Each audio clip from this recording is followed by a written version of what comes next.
As I explore the desert of Arizona for rocks, minerals, fossils, etc., every now and then I come across the bones of a donkey, known as the wild burro in these parts, an animal in the horse family that is endemic within the state of Arizona. This appears to be a jawbone with some teeth still present within it.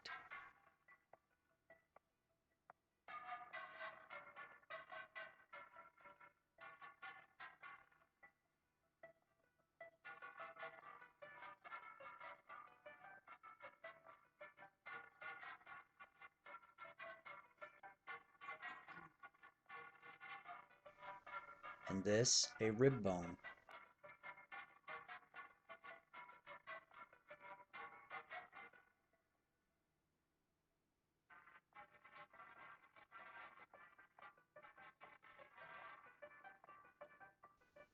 And here, a leg bone, all bleached white by the hot Arizona sun. Obviously, these are recent in age and not fossils from some prehistoric animal, but I became interested in the history of this animal when coming across its bleached bones many times in my travels in this desert environment.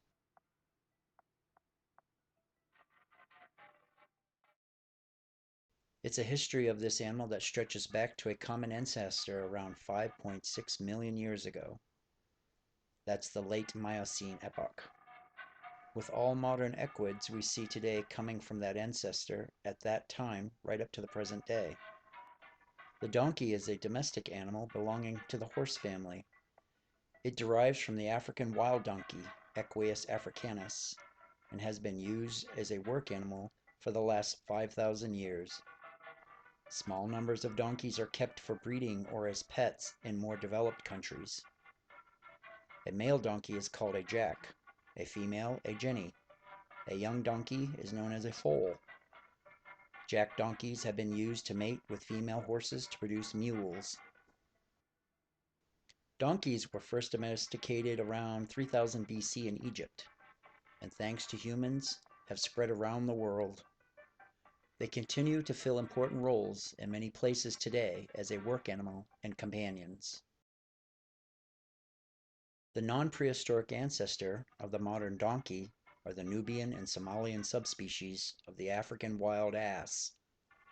Remains of domestic donkeys dating to the 4th millennium BC have been found in the Ma'adi in Lower Egypt.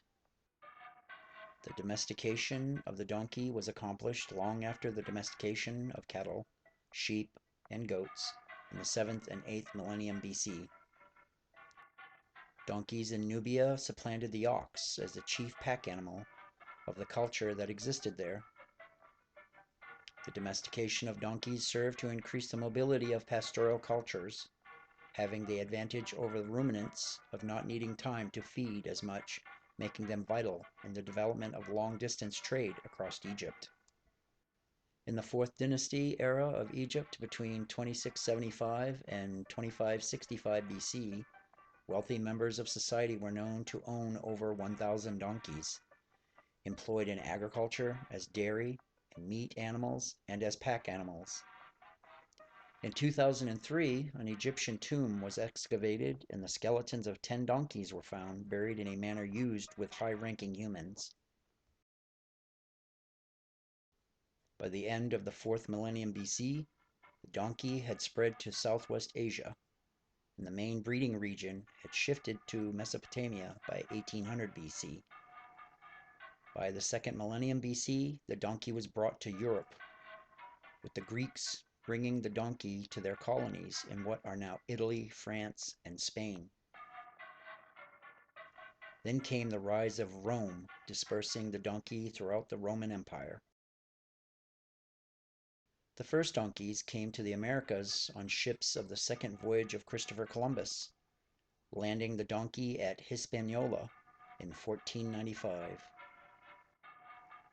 The first donkeys to reach North America were 2 animals by the first Bishop of Mexico, who arrived there on December 6, 1528.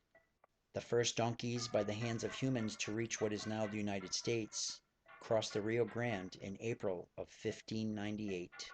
From that time on, the donkey spread northward, being used in religious missions and the gold and silver and precious gem mines.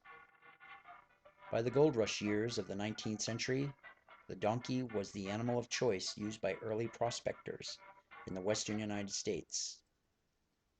With the end of the gold rush boom, many donkeys escaped or were abandoned.